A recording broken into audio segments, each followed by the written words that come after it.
बिस्मिल्लाह वस्सलातु वस्सलामु अला रसूलिल्लाह व बाद।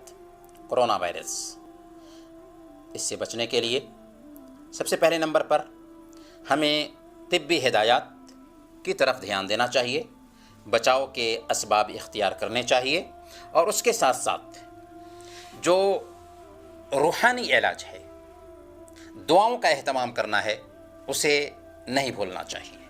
तो एक दुआ जो बहुत अहमियत रखने वाली दुआ है, हम आपकी खिदमत में पेश करते हैं।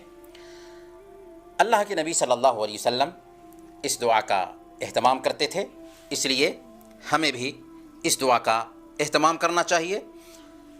दिन और रात में 3 मरतबा, दिन में 3 मरतबा और रात में 3 मरतबा ये दुआ पढ़िए। बिस्मिल्लाहिल्लज़ी ला यदुर्रु मा इस्मिही शैउन फिल अर्दि वला फिस समा व हुवस समीउल अलीम।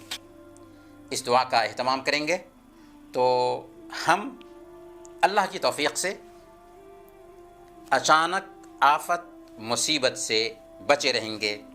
ये बात हमारे हबीब ने बताई है, बरत के देखिए। वसल्लल्लाहु अला नबीना मुहम्मद व अला आलिहि व सहबिही अजमईन।